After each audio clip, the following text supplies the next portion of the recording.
Central tendency के mean, mode और median को अच्छे से समझने के बाद आज फोकस करते हैं वेरिएबिलिटी पर। तो आप समझिए कि दो ग्रुप्स हैं, उन दोनों के एवरेज 75 मार्क्स आए हैं सेम टेस्ट में।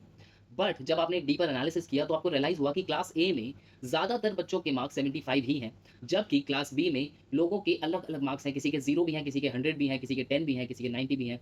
तो कौन सी क्लास ने बेटर परफॉर्म किया? तो मीन था वो आपको ये कैरेक्टर ऑफ द डेटा नहीं बता पाया कि कहाँ ज़्यादा वेरिएशन है आपके डेटा में।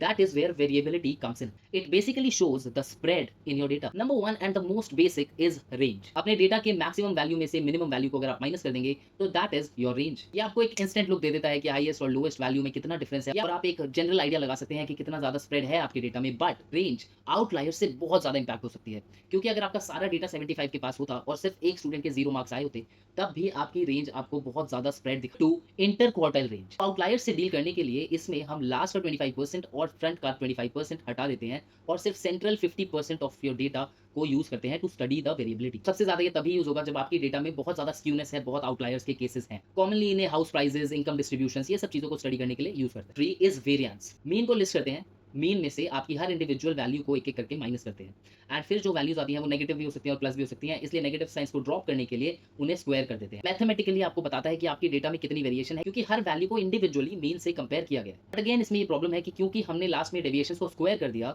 तो इसे इंटरप्रेट करना थोड़ा सा ट्रिकी हो सकता है, and that's why number 4 standard deviation comes in. पिछले स्टेप में आपने वेरिएंस तो कैलकुलेट कर लिया, बट उसकी स्क्वायर वाली डिफिकल्टी को रिड्यूस करने के लिए आपने स्टैंडर्ड डेविएशन में वेरिएंस को वापस स्क्वायर रूट कर दिया। तो अब आपकी जो वेरिएंस है वो बैक टू ओरिजिनल यूनिट्स आ गई है, और इसीलिए उसको समझना आसान हो गया। और इसीलिए स्टैंडर्ड डेविएशन को क्वालिटी कंट्रोल में, फाइनेंस में बहुत ज्यादा यूज करते हैं। ये क्वेश्चन आता है कि जब वेरिएंस है तो स्टैंडर्ड डेविएशन क्यों, और स्टैंडर्ड डेविएशन है तो वेरिएंस क्यों? कंप्यूटेशंस के लिए, मैथमेटिकल कैलकुलेशंस के लिए वेरिएंस बहुत अमेजिंग है, क्योंकि वो नेगेटिव साइंस को पहले ही अवॉइड कर देती है और कैलकुलेशन को ईजी बना देती है। बट किसी को समझाने के लिए, अपनी रिसर्च की फाइंडिंग्स को कम्युनिकेट करने के लिए standard deviation is a better form, because variance अब same unit of your data में आ गई है और उसे कम्युनिकेट करके एक्सप्लेन करना ईजियर हो जाता है। So that's it. अपने डेटा की वेरिएबिलिटी को कैसे स्टडी करना है और कौन सा मेजर यूज करना है, कब कैसे कम्युनिकेट करना है, now you can decide. I'll see you next time with more such information.